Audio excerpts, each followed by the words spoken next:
Hello and welcome to ज़रा हट के। आज कॉलर्स डे है, आपकी कॉल्स भी आई हुई हैं, लेकिन पहले एक छोटा सा मसला है जिस पर बात करना चाहेंगे। आज सुबह जो है द न्यूज़ के सीनियर इन्वेस्टिगेटिव रिपोर्टर अहमद नूरानी को इस्लामाबाद के ज़ीरो पॉइंट के नज़दीक उर्दू यूनिवर्सिटी के सामने कुछ नामालूम मोटरसाइकिल सवारों ने उतार कर बुरी तरीके से उन पर तशद्दुद किया और अब वो हॉस्पिटलाइज्ड हैं। कहा यह जा रहा है कि उनकी स्कल में फ्रैक्चर भी है और जिसको डॉक्टर ट्रीट कर रहे हैं, he is out of danger. लेकिन ये इस बात की याद दहानी भी है कि सहाफ़ियों के लिए पाकिस्तान ख़तरनाक तरीन मुल्क क्यों है। मैं एक अभी टॉक शो पे तलाल चौधरी साहब आए हुए थे और वो जो है उन एंकर साहब को कह रहे थे कि जनाब आपकी एंकरी भी मुझे ख़तरे में लग रही है। तो तलाल चौधरी साहब, अगर आप अपना काम कर लें और पता कर लें कि किसने टॉर्चर किया है तो बड़ी आपकी मेहरबानी होगी, क्योंकि ट्विटर पे तरह तरह की बातें चल रही हैं। कोई कहता है कि किसने एजेंसियों ने, रियासती इदारों ने तशद्दुद का निशाना बनाया। ज़ाहिर माजी में ये होता आया है, लेकिन क्या इसकी कोई तहकीकात होंगी? माजी में हामिद मीर की जो तहकीकात हुई या जो फाटा में जो हजार इस तरह के एग्जांपल्स हैं, वो अपनी जगह हैं। देखिए अगेन आज तक मोटी सी बात है, कोई नहीं पकड़ा गया। नहीं सर, देखिए कोई नहीं पकड़ा गया। आज अक्सर बातें की जा रही है अगेन सोशल मीडिया पे, बनाना रिपब्लिक। बनाना रिपब्लिक नहीं है, बहाना रिपब्लिक है। क्योंकि हर एक चीज का बहाना है हमारे पास। ये इस्लामाबाद में हुआ है, हमने पता नहीं कितने चर्चे सुने हैं, सेफ सिटी प्रोजेक्ट, हर जगह वीडियोस, हर जगह कैमरे, हर जगह ये, इसकी भी सीसीटीवी फुटेज है। मुझे तो नहीं याद कि कभी किसी को पकड़ा गया। जिस जगह ये हुआ है वहीं कैमरा नहीं है पुलिस के मुताबिक। जाहिर है कि जहाँ वहीं पे पुलिस भी खड़ी हुई थी। हाँ, वहाँ वो पॉइंट बीइंग कि देखो अगेन जिसने भी ये किया है, नामालूम अफराद के खिलाफ मुकदमा दर्ज हो गया है। नामालूम अफराद मतलब सुलेमानी, टोबी bank and so on and so forth. मसला ये है कि जैसे आप अपनी कहा कि ट्विटर, फेसबुक, हर जगह फुल डिबेट हो रही है। कोई कौन ऐड आके कह रहे हैं कि जी ये तो आईबी के लोग थे, हाँ, और बदनाम करने के। कोई कह रहे हैं कि पक्का ये रियासती इदारों का काम है। कोई कह रहा है कि हो सकता है कि कोई जाती दुश्मनी भी हो। पॉइंट इज कि जब तक पता नहीं लगेगा, आप तहकीकात नहीं करोगे तो फिर ह्यूमर फैक्ट्री तो चलेगी नहीं। सीनियर सहाफी ह्यूमर में शामिल है ना, मैं यही तो कह रहा हूँ, यही तो मैंने कहा है। असल में तो आईबी ने मारा, आईएसआई को बदनाम किया, यही तो मैंने अभी कहा है ना यार। कोई ये डिफेंड नहीं कर रहा कि सहाफियों को इस तरह मारने का क्या मकसद है। आप अच्छा, आप ये देखें, एक सहाफी के साथ ये हुआ, और हम हाथ ताप रहे हैं, अपनी जो भड़ास है या अपनी जो जेलसीज हैं वो कैश करा रहे हैं। यही तो होता है कि जी फलाने ने फलाने के खिलाफ साजिश की। असल बंदा जो अस्पताल में पड़ा हुआ है उस पर बात नहीं। बस हमेशा ऐसे ही होता है। सही, ये तो मतलब अहमद नूरानी अल्लाह का शुक्र है उनकी जान बच गई। सबीन महमूद की मर्डर के बाद आपको नहीं याद है क्या हुआ था सर? हम अगेन जो हुआ है उससे हमें कोई गर्ज नहीं है। हम अपने जो मतलब का जो एजेंडा है उसको हमने पेलना होता है। हमारा और काम क्या है? हर वारदात में मेरा लुच कहाँ तला जाएगा, मुझे ये देखना है। लेकिन बहरहाल एक तशवीश की बात तो बहुत ज्यादा है। एक और तशवीश की बात आ गई, नहीं मतलब कोई नई चीज तो नहीं, तशवीश की बातें हैं तो यार इतना हो चुका है कि वो गालिब का है ना कि दर्द का हद से गुजर जाना दवा हो जाना। बेशक, तो वो मसला है। मसलन 5 डेंजरस ममालिक में वैसे तो हम जो इंटरनेशनल तरक्की की जो इंडेक्स है उसमें तो 132वें नंबर पे, लेकिन अल्हम्दुलिल्लाह इस तरह की चीज़ों में हम टॉप पे होते हैं। मसलन टॉप 5 में हैं जो ख़तरनाक तरीन ममालिक हैं सहाफ़ियों के एतबार से, उनमें 5 में ये टाइटल हमने कब से मेंटेन किया हुआ है? 9/11 के बाद से आगे पीछे होता रहता है, लेकिन 5 के अंदर रहते हैं। कितनी एजाज की बात। आई थिंक अच्छी बात है कि पॉजिटिव नोट पर इसको हम टॉक को कंक्लूड करें। रियासती इदारों का भी काम है तो खुदा के लिए मतलब ये कोई जिसका भी काम जिसका भी है, मैं वही कह रहा हूं। आई मीन जब तक देखो यार, अगर तुम्हारी सेफ सिटी, तुम्हारी दारुल हुकूमत में आप इन्वेस्टिगेशन नहीं यार, जिसका भी देश का झंडा इसको बेस्ट डिसीजन के तौर पे लिया होगा तभी तो जख्मी। देश का झंडा कहाँ लगाया गया था और वहां पर क्या पता लगा कि जी उस वक्त वो जो सीसीटीवी थी ना वो फंक्शन नहीं कर रहे थे भाई। और अभी उनको कहा भी गया था अहमद नूरानी को कि आप थोड़ा सा कॉशियस हो जाएं। 10 दिन पहले कॉशियस होकर क्या करें, ट्विटर अकाउंट तक डीएक्टिवेट कर दिया था। तो उसके बाद ही ये हो गया। तो एनीवे तो एक घुटन है, सांस लेने पर भी पाबंदी। अफराद नामालूम है, कॉलर मालूम है। मैं कल पहले सुल्तान अली साहब है टोरंटो कनाडा से। सॉरी हमने आपको वेट कराया सुल्तान साहब। वो भी इंटरनेशनल कॉल पर, बहुत माजरत। नहीं नहीं कोई बात नहीं, दैट्स टोटली ओके। अगेन आप लोगों का शो बहुत अच्छा होता है, called few times in the past as well, तो बहुत आपका अच्छा शो होता है और आप लोगों को देखकर ऐसा लगता है कि बस you know it's like family. रोज घर से जब घर पर वापस आता हूँ जॉब के बाद, तो आप लोगों का शो देखता हूँ, बहुत अच्छा लगता है। बड़ी मेहरबानी। सर 2 इश्यूज आपके बारे में, बहुत इंपॉर्टेंट इश्यूज के बारे में बात करनी थी। एक तो सर जो ये कैप्टन सफदर की स्पीच थी एक माइनॉरिटी कम्युनिटी के अगेंस्ट, पहले मैं एक बात क्लियर कर दूं कि मैं उस कम्युनिटी से बिलोंग नहीं करता, लेकिन सर मुझे बहुत ही ज़्यादा अफसोस हुआ। मुझे ऐसा लगता है कि उस कम्युनिटी को पंचिंग बैग बनाया जाता है हमारी सियासत में। बिल्कुल। और मैं सिर्फ एक कंसर्न्ड सिटीजन हूँ और मुझे लगता है कि ये अगर ये सन इन लॉ है of the ex prime minister of the ruling party president Nawaz Sharif, और दिस शोज कि कितनी इनसिंसियरिटी है स्टेट के अंदर, गवर्नमेंट के अंदर, इनकी रूलिंग पार्टी के अंदर टू हैंडल टेररिज्म। ये तो खुद टेररिज्म में इन्वॉल्व है। अगर इस तरह की स्पीच कोई सिटिंग मेंबर ऑफ पार्लियामेंट अगर कनाडा के अंदर करता तो वो अब जेल में होता। सही बात। ये तो आप वायलेंस को इंस्टिगेट कर रहे हैं एक माइनॉरिटी कम्युनिटी के अगेंस्ट, ये शर्म की बात है। बिल्कुल बिल्कुल।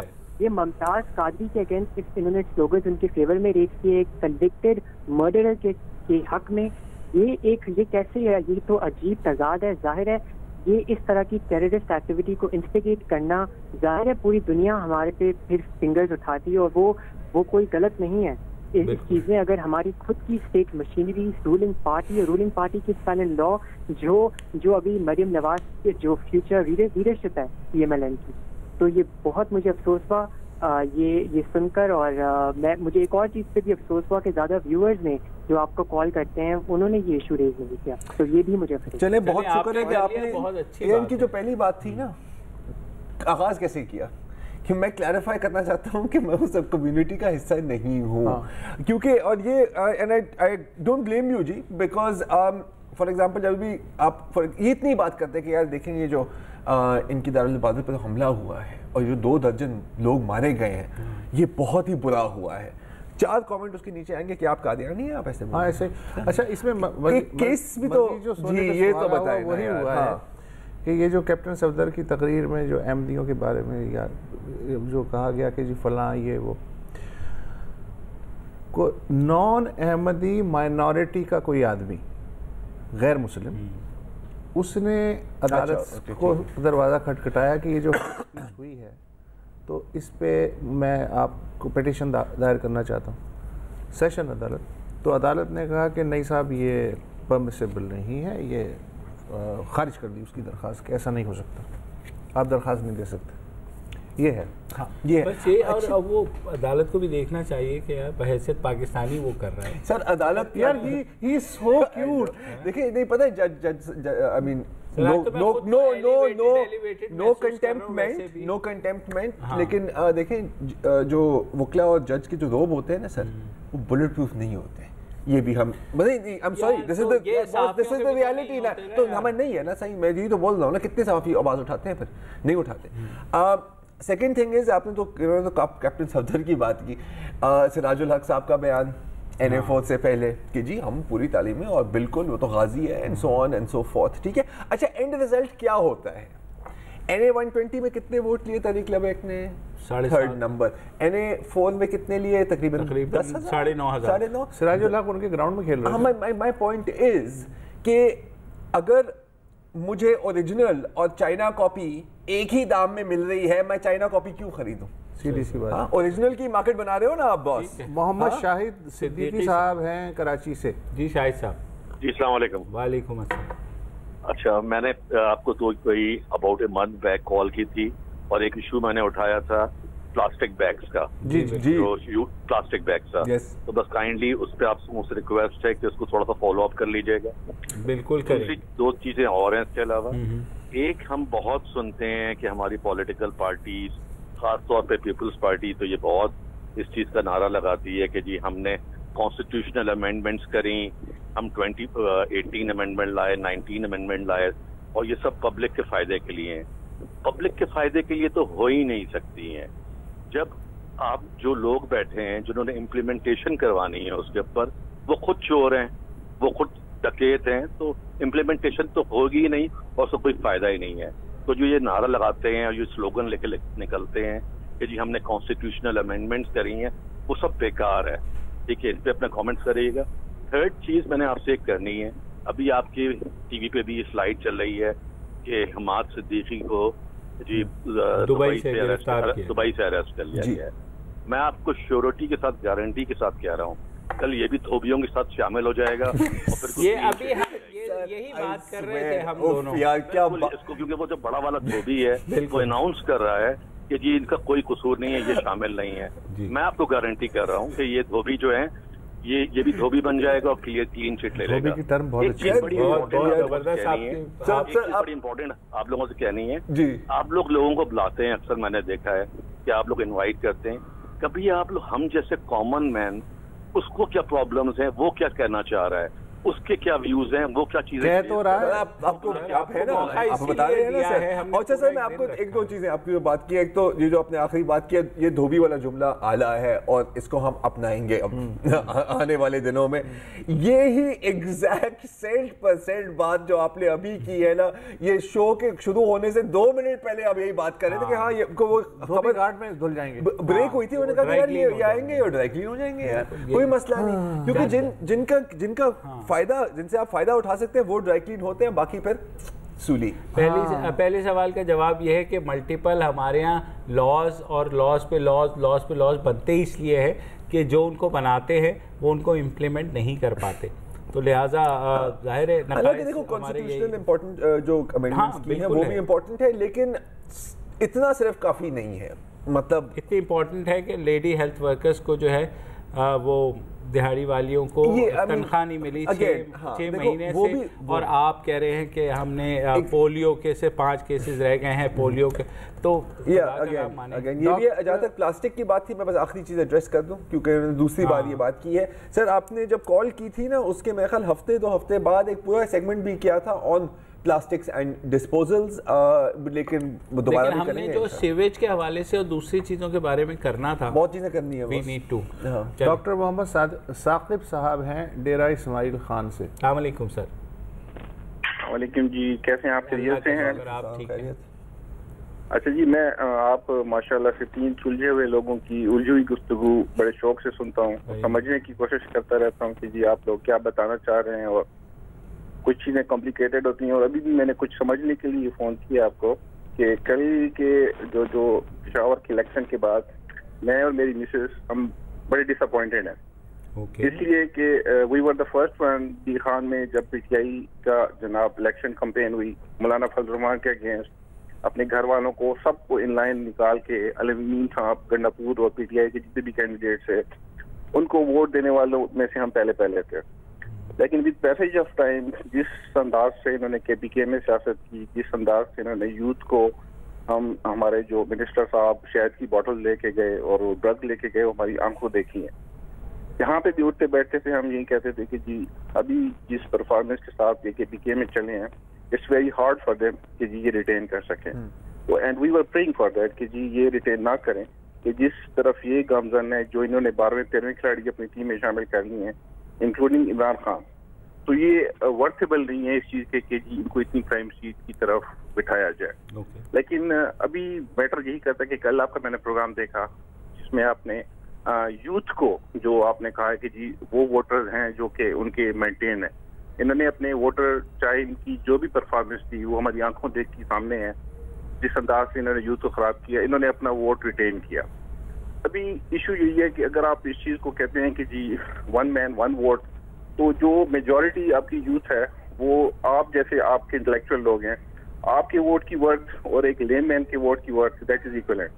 तो ये मेरे ख्याल में अगर आपने इन लोगों को ही ऐसा जो यूथ को पीटीआई अट्रैक्ट कर रही है और जिस अंदाज से वो इनके पीछे जा रहे हैं, और वो सिर्फ उनको आज़ादी चाहिए और कुछ भी नहीं चाहिए, उनको आज़ादी चाहिए, उनको मुफ्त के पैसे चाहिए, उनको फ्रीडम चाहिए, जो कि एक रिस्पॉन्सिबल बंदा जो इकोनॉमी भी डिस्कस कर रहा होता है, जो मुल्क की सिक्योरिटी भी डिस्कस कर रहा होता है, वो ये लोग डिस्कस नहीं करते।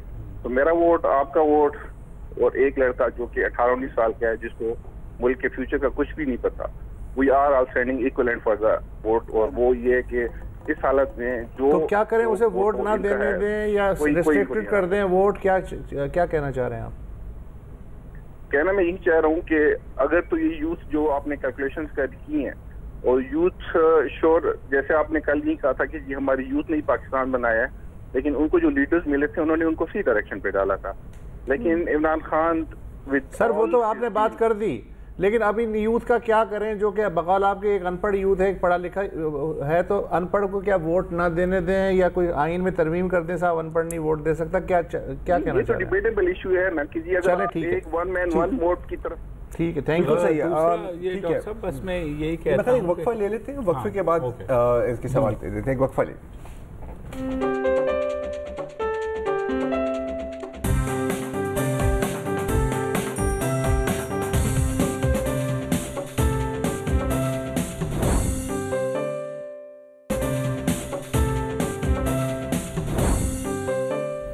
वेलकम बैक जी। अभी डेरा इस्माइल खान से डॉक्टर साकिब साहब की कॉल थी, तो पहले थोड़ा उनका जवाब दे देते हैं।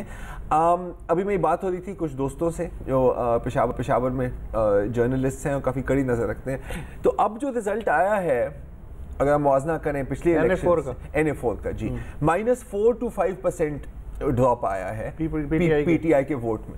अच्छा, ये इन डॉक्टर साकिब जैसे लोगों का है जो थोड़े से डिसइल्यूजन हो गए हैं, ठीक है, बिकॉज पहले तो बहुत जोश से था, पर लोगों ने कहा कि यार ये तो वही काम हो रहा है जो सब करते हैं। लेकिन ये ड्रॉप थोड़ा कॉम्पनसेट हुआ है न्यू यंग वोटर्स जो वहाँ गए हैं, क्योंकि अनफॉर्चुनेटली बात करते हैं लोग प्रोग्रेसिव आइडियोलॉजी और आइडियोलॉजी की। जब पेट खाली है ना तो आइडियोलॉजी नहीं बिकती, सीधी सीधी बात है, चाहे वो नेशनलिज्म हो चाहे वो कुछ और तो भी। वो कौन सा पेट भर रहे हैं? नहीं, पर परसेप्शन तो वो दे रहे हैं ना यार। खाली पेट नेशनलिज्म बिक जाता है, खाली पेट नेशनलिज्म। सही बात है, खाली पेट नेशनलिज्म। खैर, ताहा सुल्तान साहब हैं कराची से। जी ताहा जी, अस्सलाम वालेकुम। वालेकुम अस्सलाम जी, कैसे हैं आप लोग? खैरियत से हैं? अल्लाह का शुक्र। मुझे जी एक चीज़, आप एक मेनेस है जो इस वक्त कराची में, आप लोगों ने भी डेफिनेटली देखा होगा, आप लोग बात करते रहते हैं रिगार्डिंग लैंड माफिया और बाकी चीज़ों के। ये पार्किंग जो फुटपाथ्स के ऊपर ऑल ओवर द सिटी, आप किसी भी हिस्से में चले जाएं जी, पार्किंग माफिया के ऊपर जी, पार्किंग माफिया तो एक अलग चीज़ है ना। अच्छा, मैं बात कर रहा हूँ इंडिविजुअल जो इंस्टीट्यूशंस हैं या ऑर्गेनाइजेशंस हैं, उन्होंने भी अपने अपने माफियाज बनाए, फुटपाथ पे कब्जा कर लिया जी। फुटपाथ ऑफिस है, उसके सामने फुटपाथ पे कब्जा कर लिया। अब आप पहले मुझे एक बात ये बताइए, मैं आप लोगों को ट्विटर पे काफी छेड़ता रहता हूँ, खासतौर पे जैदी साहब को। आप लोग क्रिटिसिज्म ले सकते हैं तो फिर मैं अगली बात करूं, वरना मैं आप बोल इसका मतलब आप हमारा प्रोग्राम ही नहीं देखते। हमने कॉल इसीलिए की है कि आप बोल दें। ये तो तय हो गया कि आप हमारा प्रोग्राम नहीं देखते। नहीं, मैं देखता नहीं, सही कह रहे हैं आप। तो बस फिर क्या देख लो, बहुत कम देखता हूँ, आपको ट्विटर पे ज्यादा फॉलो करता हूँ। And I have been asking this question very regularly on Twitter, not just to you but to all other staff of. Go on. मेरे साथ एक दफा हुआ ये कि आपका जो ऑफिस है डॉन न्यूज़पेपर की मैं बात कर रहा हूँ, उसके सामने, उसके बराबर में एक पेट्रोल पंप है, और वहाँ पे I had to wait, and this I am talking about 8:15 in the morning. अच्छा, तो वहाँ पे जो आपका जो भी सिक्योरिटी स्टाफ था, दे केम एंड दे सेड कि जी आप गाड़ी यहाँ नहीं खड़ी कर सकते। मैंने उनको बोला भाई ये फुटपाथ है, ये मैं इस पे थोड़ी देर के लिए खड़ा हूँ और मैं किसी का वेट कर रहा हूँ, 5 मिनट में आ जाएगा जल्दी, अभी तो टाइम भी नहीं हुआ, ऑफिस टाइम भी 9 बजे शुरू होता है।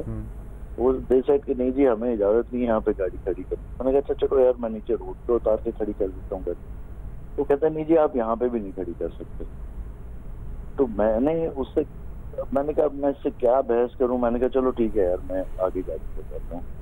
सो माई पॉइंट वॉज के I was very happy when I I am a reader of Dawn since I was in class 10 and ये मैंने मैट्रिक किया था 1985 में, so you can imagine my age कि मैं Dawn कब से पढ़ रहा हूँ, and I always held Dawn, और Dawn always had a very high place। अच्छा ताहा भाई, थोड़ा सा मुख्तसर करें, आपको डॉन की सामने जो वहाँ रोका गया या रेंजर्स के सामने रोका पेट्रोल गया? पंप या पेट्रोल पंप के? नहीं, डॉन के सामने। डॉन के सामने मतलब डॉन के सामने एज इन पेट्रोल पंप के साथ से जो अंदर एंट्रेंस जाती है वहाँ पर, या वो जो जहाँ गाड़ियाँ पार्क होती हैं उसके बाद? एंट्रेंस नहीं, एंट्रेंस के सामने में नहीं था, जो के इलेक्ट्रिक की पार्किंग है ना, उसका गेट है, उसके और डॉन की एंट्रेंस के बीच में जो एक डॉन की पार्किंग, अच्छा, डॉन की पार्किंग में ही ना। अच्छा, तो वो वहाँ तो गाड़ियाँ खड़ी होती हैं, दूसरे भी खड़ी करते हैं, सिर्फ बीच में एक रास्ता है जहाँ से गाड़ी पार्किंग के लिए अंदर जाती है।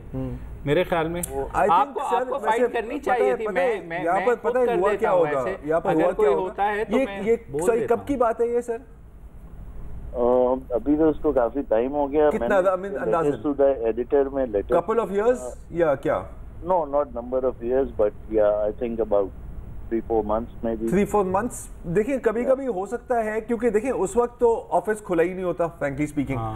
कभी कभी हो जाता है कि सिक्योरिटी गार्ड थोड़ा ओवर जेलस भी हो जाते हैं, और स्पेशली क्योंकि अब मैं डॉन में काम नहीं करता अखबार में, लेकिन जब मैं करता था तो उस वक्त सारी विंडोज की ब्लास्ट प्रूफिंग भी की थी, उस वक्त काफ़ी हमले भी हो रहे थे, तो ये भी उनकी जहन में हो सकता है एक ऐसी कंसर्न हो। अलबत्ता अगर आप साइड वॉक पर थे या उनके सामने रोके हुए थे तो आई डोंट थिंक सड़क पे आपकी गाड़ी कोई, सड़क पे आपकी गाड़ी है सर, सड़क किसी की नहीं होती, आपकी जगह तो मैं भी कह देता कि भाई आपकी सही बात, सड़क प्रॉपर्टी नहीं है, मैं यहाँ खड़ी करूंगा, जो करना है कर लो। क्या कर लोगे? चक्कर में ये सुलझाते एक ब्रेक का टाइम भी हो गया। चलिए ब्रेक ले लेते हैं, आप जरा सुन लीजिए हेडलाइंस, उसके बाद वापस आते हैं।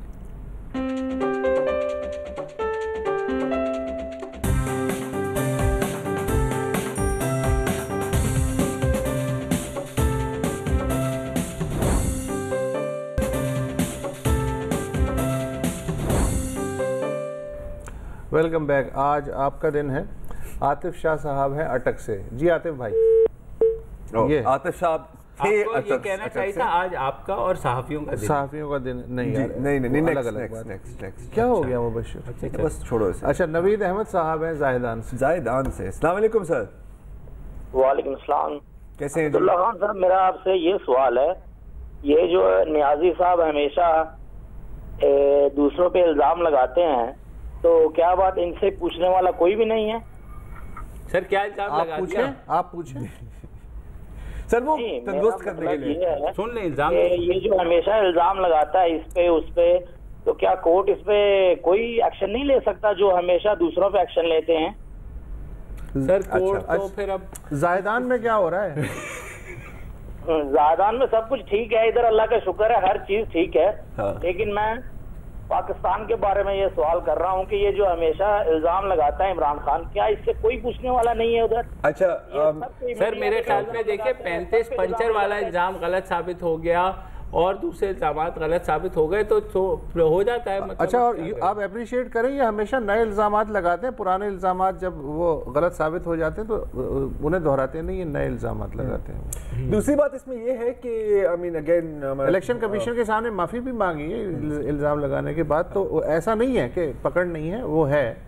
और डेफेमेशन केस भी हो सकता है। वैसे इलेक्शन कमीशन पर जो इल्जाम लगाया था वो तो जितने डेफेमेशन केस बेहतरी के लिए ऊपर हुए में वैसे कोई काउंट है हमारे पास, लेकिन वो इल्जाम लगाते हैं इदारों की बेहतरी के लिए। अच्छा, ये मुझे एक कोई बात समझा दे कि जो हमेशा ये मतलब जब डाउनग्रेड करना होता है तो कहते हैं न्याजी। ये क्या गेम है? पहले लफ्ज से ही बंदा समझ जाता है कि कॉलर खार में है। इसके पीछे लॉजिक तो तुम्हें समझाना मुझे समझ नहीं आती, कैसे मतलब क्या हो? ये आयशा गुलालाई से पूछिए, जो आयशा गुलालाई से पूछना। अच्छा, फहीम अख्तर साहब हैं कराची से। अस्सलाम वालेकुम। वालेकुम अस्सलाम। दो मसले लेके, दो चीजों को लेके हाजिर। दूसरा पहले बताइए। पहली चीज ये है कि ना, कोरंगी इंडस्ट्रियल एरिया, इतना बड़ा इंडस्ट्रियल एरिया, एक भी स्ट्रीट लाइट नहीं है, एक स्ट्रीट लाइट नहीं है। कितनी मुश्किल से हम लोग गाड़ी चलाते हैं। तोड़ दी गई या लगाई नहीं? है ही नहीं भाई सिरे से, मतलब खंभा भी नहीं है। मेरे ख्याल में पता है, एक वो मशवरा दूं, अगर आप वहाँ किसी फैक्ट्री में या इंडस्ट्री में काम करते हैं तो वो लोग भी इसके अंदर कुछ पैसे लगा करके अपने एरिया को वो खुद भी डेवलप कर सकते हैं। जैसे सियालकोट वालों ने यार पूरा उन्होंने एयरपोर्ट बना दिया। कॉर्पोरेट रिस्पांसिबिलिटी भी कोई होती है यार, कॉर्पोरेट रिस्पांसिबिलिटी मतलब जी। दूसरी बात, बिजली के खंभे लगाने तक तो नहीं होती ना यार। नहीं हुई वो ब्रुक्स चौरंगी से लेके जो क्या नाम है बलोच कॉलोनी का पुल तक का जो एरिया है वो नदी वाला, यकीन जाने इतने खड्डे हैं बड़े। बिल्कुल, मैं जानता हूँ जी। तो और जो है वहाँ एक स्ट्रीट लाइट नहीं, और ये तो पहला मसला हो गया। और फिर बाद में कहते हैं लाहौर में जाके अब हम बनाएंगे लाहौर, बताएंगे बनता कैसे है। खैर ये तो पहली बात हो गई। और दूसरी बात ये कि ना, ये जो अभी नए हमारे जो नैब के वो चेयरमैन बने हैं, तो ये कह रहे हैं कि माशाल्लाह मैं करूंगा, बहुत अभी काफी इन्होंने बातें करी हैं। तो ये जो बहरिया टाउन वाला मसला है, इस पे भी हाथ डालेंगे या ये हमेशा की तरह इसी तरह खामोश रहेंगे? Thank you. अच्छा लतीफा सुनाया आपने। ये लतीफा कोर्ट्स में भी चल रहा है बहुत आजकल यार। हुब्बे अली मतलब जिनको छेड़ना होता है तो हुब्बे, और उम्मीद है आपकी मोटरसाइकिल में भारत लाइट होगी जो थोड़े बहुत खड्डे नहीं, लेकिन वो ये इनका बड़ा सीरियस मसला है, इसलिए कि वो पूरा नदी से गुजरता है एरिया और वहाँ वारदातें, बहुत वारदातें होती है। और देखिए again I mean corporate social responsibility अपनी जगह हुकूमत, ये तो बेसिक रियासत का काम है ना सर।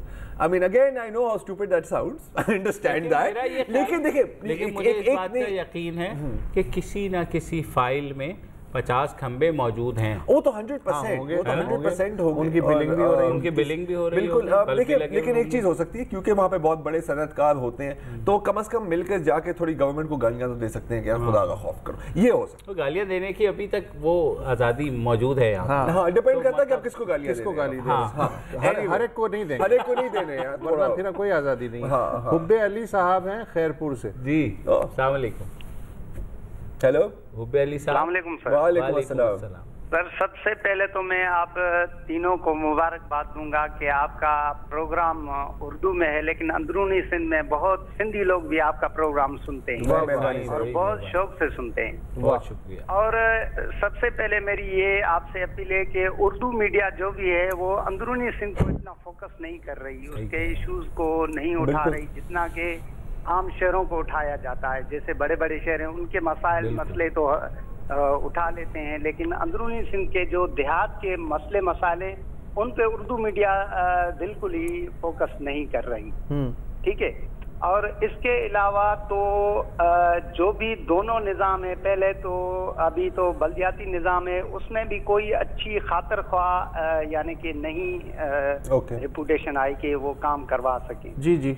और इसके बाद जो है वो है कि खैरपुर ज़िले में जो भी अपना हेल्थ सेंटर है उन पे जो सरकारी तौर पे अद्वियात आती हैं वो तो अभी बिल्कुल भी नहीं मिल रही। किसी चीज की भी वैक्सीन नहीं मिल रही, पता नहीं क्या इशू है। 2 माह हो गए हैं तो वहाँ पे कुछ भी नहीं मिल रहा।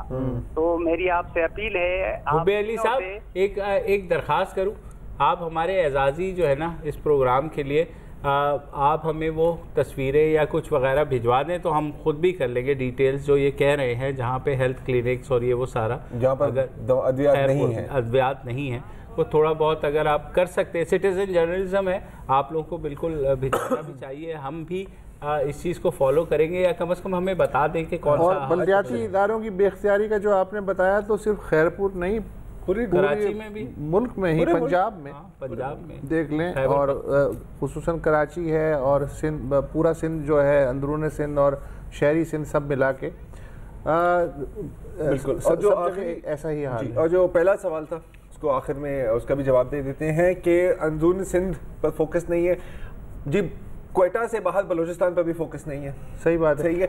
खैबर पख्तूनख्वा में भी पेशावर या शहरों से आगे जाके फोकस नहीं है। इसकी 2-3 वजूहात हैं। पंजाब में लाहौर से नहीं तो जनूबी पंजाब की कब खबर आती है आपके पास, अनलेस के कुछ बहुत ही कोई खौफनाक वाकया पेश हो, जैसे कसूर। मीडिया को जनरली वो खबर पसंद है जो खुद चलकर आकर आपकी टीवी स्क्रीन पर छलांग मार के खुद ही आ जाए। एक और चीज आसान जो और आगे जगह भी दे मीडिया को। हद तक ये है कि अगर आप कोई भी उर्दू अखबार पढ़ें और कोई भी सिंधी अखबार पढ़ें तो मौज़ूआत और खबरें इतने मुख्तलिफ होते हैं, लगता है 2 अलग अलग मुल्कों के अखबारात आप पढ़ रहे हैं। जी बिल्कुल, इतना फर्क। बिल्कुल। अच्छा, इंटरव्यू में मैंने देखा है कि ज़्यादातर ज़ाहिर है कि सिंधी सहाफ़त चूँकि पौने 200 साल की तारीख है तो डेवलप है, लोग उसके आदी हैं, सिंधी अखबारात ज़्यादा पढ़ते हैं।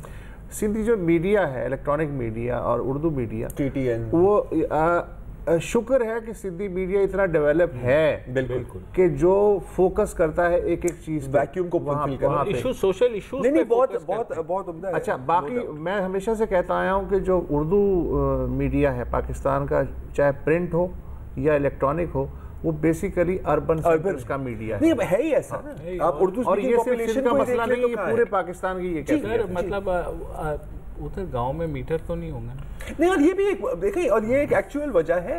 और देखिए क्योंकि सारे आपके हेड ऑफिसेस बड़े शहरों में है, कभी कभी तो आपकी इतनी रीच ही नहीं और इंटरेस्ट नहीं है। लेकिन मीडिया का इंटरेस्ट नहीं है ना, मेन बात इंटरेस्ट की, उसके लिए मेहनत लगती है। पब्लिक सर्विस और पब्लिक वेलफेयर का कोई तस्वुर नहीं है कि कुछ प्रोग्राम इसलिए भी कर लिए जाएं। Media is not a public welfare organisation, it is not a public service. नहीं, लेकिन यार ये बात तो नहीं है सर, ये बात नहीं सर, देखो बिजनेस है, अपनी जगह है बिजनेस। मतलब बच्चों के लिए, किसानों के लिए, मजदूरों के लिए अलग से प्रोग्राम क्यों नहीं हो सकते? बिकॉज देखिए, हम अगर कोई बात करें हम कर सकते हैं बतौर इंडिविजुअल्स। डोंट एक्सपेक्ट कि मीडिया ग्रुप्स ऐसा करेंगे, ऐसा नहीं हो सकता है, कभी शर्म आ जाए। I doubt. शब्बीर खटक साहब हैं दुबई से। अस्सलाम वालेकुम। वालेकुम अस्सलाम। ज़राअत के प्रोग्राम के ज़राअत के एंकर्स को शब्बीर खटक की तरफ से सलाम। वालेकुम अस्सलाम, मोहब्बत है आपकी भाई। आज नंबर मिलने के बाद पहली दफा कॉल किया। वैसे यूट्यूब चैनल पर आपका प्रोग्राम रोजाना देखता हूँ, इंशाल्लाह रेगुलर कॉलर बनना चाहूँगा। जी जी फरमाइए। जुम्मा को आपसे बात होगी। आज सिर्फ अप्रिसिएशन के लिए फोन किया है कि आपका प्रोग्राम बिल्कुल जरा हटके है और मैं नाजरीन को जरा हटके एजुकेट और बहुत मेहरबानी सर एंटरटेन करता है। अल्लाह आपकी उम्र और मेहनत में बरकत अता फरमाए। कल रात को काफी खुशी महसूस हुई कि NF4 में जबरदस्त कामयाबी मिली। अब इंशाल्लाह यकीनी तब्दीली का सफर शुरू हो चुका था, लेकिन आज का दिन काफी दुख और गम का हुआ कि जब अहमद नूरानी साहब पे अटैक की खबर देखी। जी मैं आपके प्रोग्राम के तवस्सुत से अहमद नूरानी साहब और उसके फैमिली के साथ दिली दुख और दर्द का इजहार करता हूँ और हुकूमत से इंसाफ की अपील करता हूँ। शुक्रिया जी, बहुत शुक्रिया। सो स्वीट ऑफ शब्बीर साहब। और बिल्कुल आप कॉल करें, हर हफ्ते करें, और जैसे कह रहे हैं। अब कोई कॉल है भाई या ब्रेक लेना है? अभी ब्रेक ले लेते हैं। तो ब्रेक ले लगा दें, ब्रेक लगा दें सर।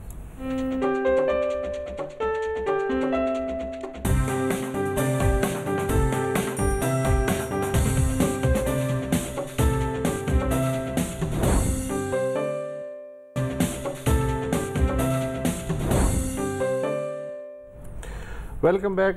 कॉलर्स डे है। अगर मैं नाम दुरुस्त ले रहा हूँ, हारून सरब दयाल साहब हैं पेशावर से। जी हारून साहब। जी हारून सरब दयाल अर्ज कर रहा हूँ पेशावर से। मैं जी जी जी जी जी हुक्म करें सर। हेलो फरमाइए। जी जी जी हाँ, मैं ये कहना चाह रहा हूँ कि मैं पेशावर की सरजमीन से आपके डान न्यूज और खास तौर पर जो आपकी एक्सपर्टीज है, मैं समझता हूँ कि आप हमारे मुल्क का असासा हैं, कि जिसमें हमारी हिंदू पंचायत की 7 दहाइयां हो चुकी हैं कि हम यहाँ पर खैबर पुख्तनख्वा के सरजमीन पर जो है हमारा वतन है, हम यहाँ आबाद हैं। लेकिन हमें दुख तब होता है कि जब हमारी मजहबी तशख़्ख़ुस जो है वो तबाह हो रहा है और यहाँ कोई इबादतगाह हमें मुयस्सर नहीं। हिंदू पंचायत की बहुत बड़ी कम्युनिटी है, जबकि यहीं पर सराउंडिंग में क्योंकि ये हिंदू डोमिनेट कंट्री थी जो अल्हम्दुलिल्लाह। अच्छा, आप कह रहे हैं कोई इबादतगाह मयसर नहीं है खैबर पख्तूनख्वा में हिंदुओं की, ये कह रहे हैं आप? इंशाअल्लाह से वो स्कूल तो बन गए हैं, कॉलेजेस तो बना दिए गए हैं।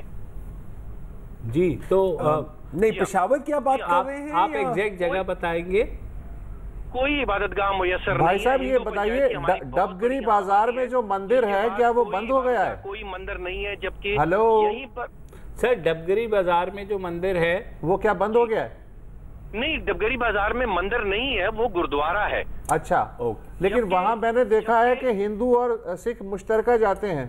नहीं, वहाँ तो सिख भाई जो हैं वो अपनी मजहबी इबादत के लिए जाते हैं, लेकिन जो हिंदू कम्युनिटी है, जो हिंदू पंचायत है, उनके लिए 7 दहाइयां गुजर चुकी हैं पाकिस्तान बने हुए, आज दिन तक उनके पास कोई मंदिर नहीं है। हिंदू कम्युनिटी के लिए पेशावर में कोई मंदिर नहीं है, आप ये कह रहे हैं? प्लाजों की सूरत में कब्जा माफिया के पास है, या जो है हमारी हुकूमत ने उनको जो है वो रेजिडेंशियल पर्पस के लिए दिया हुआ है, या स्कूल और कॉलेजेस बने हुए हैं। हारून साहब ऐसा करते हैं, हम आपका नंबर भी ले लेते हैं, इसके ऊपर हम काम करते हैं और आपको नेक्स्ट वीक इसका फॉलो अप भी देते हैं कि क्यों ऐसा नहीं हो रहा है, और अगर कोई है तो अपनी से कोशिश कर लेते हैं। मुझे एक चीज की समझ नहीं आ रही, पेशावर में एक भी मंदिर जो है मुझे नहीं पता। मतलब अगर वो कह रहे हैं तो लेट्स टेक हिम। मैं एक सवाल है, this is a serious question, community खुद नहीं बना सकती? मतलब इसके लिए क्या कोई परमिशन? अच्छा नहीं, एक स्पेसिफिक लैंड होती है। अच्छा, जो कि औकाफ वाले या आपको ये वैक्यूएट ट्रस्ट जो है। हाँ अच्छा, नए मंदिर तो खैर नहीं बन रहे, 2-3 ही मिसालें हैं, लेकिन जो पुराने मंदिर हैं ना कदीम, उनमें से 2-3 जितनी भी जरूरत होती वो तो रखे जाते हैं। जाहिर है पार्टीशन से पहले बहुत ज्यादा होंगे, लेकिन अब 2-3 होंगे। लेकिन फारूक साहब, लेकिन अब ये मुझे बड़ी अजीब सा लग रहा है कि पेशावर शहर में एक मंदिर भी नहीं है जहाँ खुला हुआ हो, जो खुला हुआ हो, और दहाइयों से नहीं है। हाँ, चेक कर लेते 17 साल से। और ठीक है हारून साहब, बिल्कुल आपकी चीज़ हमने नोट कर ली है और मैं इसको फॉलो अप करता हूँ। डॉक्टर बदर मलिक साहब हैं कंदकोट से। जी बदर साहब। हेलो हेलो, चले गए, ड्रॉप हो गए। इब्राहिम साहब हैं मदीना तुल मुनव्वरा से। अस्सलाम वालेकुम। हेलो, ये भी ड्रॉप चले गए। अच्छा सर जी, अब यूं खेलें या नहीं? यूं नहीं खेलना है। मैं एक अच्छा हुआ कि मुझे मौका मिल गया। एक खबर मुझे देनी थी जो कि पाकिस्तान से बाहर की है। कैटलोनिया, कातालान, उन्होंने आज खुल्लम वहाँ की पार्लियामेंट ने, पहले तो रेफरेंडम हो गया, उसमें उन्होंने 90% से ज़्यादा वोट ले लिए, लेकिन अब आज पार्लियामेंट ने 10 कातालान की पार्लियामेंट, हाँ 10 खिलाफ आए और 70 हक में आए, आज़ादी के हक में, एक नए मुल्क के लिए। तो स्पेन ने कहा है कि अब हम डायरेक्ट एक्शन करेंगे, डायरेक्ट रूल लगाएंगे, मरकजी हुकूमत ने कहा है। तो कातालान वालों का कहना है मैं मैड्रिड नहीं जाऊंगी है। हाँ लेकिन बार्सिलोना वगैरह और वो नहीं, it's going to be a huge issue. Fatima साहिबा है हमारे साथ कराची से। अस्सलाम वालेकुम जी। हेलो। वालेकुम सलाम। सर मैं कराची से बात कर रही हूँ, मेरा नाम फातिमा है। जी। और मुझे एक्चुअली एक मसला है जो कि सिंध के बहुत सारे नौजवानों को है, और ये कि SPSC का एक एग्जाम हुआ था तकरीबन 2015 में, जिसमें बाद में हाई कोर्ट का ऑर्डर आ गया था कि मतलब उसका नल एंड वॉइड हो गया था रिजल्ट, और फिर हाई कोर्ट की तरफ से, सुप्रीम कोर्ट की तरफ से शायद ये ऑर्डर आया था कि वो फिर से कंडक्ट करना। अब SPSC की जो वेबसाइट है उसके मुताबिक जो नए सिरे से जो एग्जाम्स कंडक्ट करने थे वो नवंबर 8 से शुरू होने हैं, और मैं उस एग्जाम में पास हुई थी, मैं उस एग्जाम में क्लियर हुई थी, इसमें मेरा एलोकेशन वगैरह सब कुछ हो गया था, बहुत सारे लोगों का हो गया था। लेकिन अब उस डेट शीट के बाद से जो है वो कोई आइडिया नहीं है कि वो एग्जाम्स कब कंडक्ट होंगे, ये तो बता दिया है, लेकिन कहाँ कंडक्ट होंगे, किस तरह होंगे, कोई एडमिट कार्ड वगैरह नहीं आया है, कोई डिटेल्स नहीं आई है। जब हम SPSC के ऑफिस फोन करते हैं जो कि हैदराबाद में है, तो वो कहते हैं कि हमारे पास कोई ऑर्डर नहीं आया है। अब टुडे इज 26 और 27 ऑफ अक्टूबर, और 8 नवंबर को अगर एग्जाम्स होने हैं तो हमारे पास कोई एडमिट कार्ड नहीं है, कुछ हमें पता नहीं है कि हमें कहाँ जाना है, क्या करना है।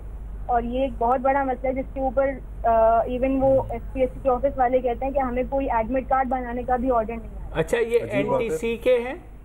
जी, NTC के हैं? नहीं, SPSC Sindh public service commission. Sindh public service commission, ये किसी काफी इसके बारे में खबरें आई थी, तो हम पता करके आपको बता सकते हैं। अगर ये नंबर आपका नोट कर लें तो मैं किसी से पता करके तो आपको हम कन्वे कर देंगे। होपफुली यहाँ से कुछ ना कुछ देख लेंगे। एजाज अहमद साहब हैं कराची से। हेलो जी, अस्सलाम वालेकुम सर। वालेकुम अस्सलाम सर। तीनों सर को अस्सलाम वालेकुम। एजाज अहमद कराची से बात कर रहा हूँ। वालेकुम अस्सलाम एजाज साहब। जी सर जी, ये मैं ये बोलना चाह रहा था, मैंने कहा अभी कराची में रिसेंट जो वाकयात हुए थे कि छुरी मार का, जी, तो इससे मुझे ये पता चला कि पंजाब में ऑलरेडी 50 हो चुके थे 3 साल के अंदर, कि 3 साल के अंदर 50 औरतों को मार चुका था वो, इस टाइप का कोई बंदा था। तो ये मैं कहना चाह रहा हूँ कि किसी शहर को हम कुछ ज्यादा ही ऊपर कर देते कि सिंध गवर्नमेंट खत्म, और पंजाब को बिल्कुल इग्नोर कर देते हैं कि मसला ये हुआ, मसला एजाज भाई कमाल है, इन्होंने एंगल निकाल लिया, एंगल निकाला। लेकिन एजाज भाई मसला ये कि जब पुलिस को यहाँ वाला नहीं मिला तो किसी से तो कबूलवाना था उन्होंने। अच्छा, वो उस स्टोरी में भी कुछ मसले मसाइल हैं बाय द वे। नहीं, वो आकर के पता लगा कि वो तो बंदा कराची नहीं आया था, तो ये भी खबर नहीं है। अब इसके आगे बंदा क्या कह सकता है। चले ठीक है, चक्कू है मेरे पास, लेकिन इसमें भी सिंध पंजाब का इन्होंने एंगल निकाल लिया कि हमें ज्यादा हर जगह कहीं ना कहीं तो एंगल निकालना। चले जनाब, आज के लिए इतना ही, और मंडे को दोबारा हाजिर होंगे। इजाजत दीजिए, खुदा हाफिज।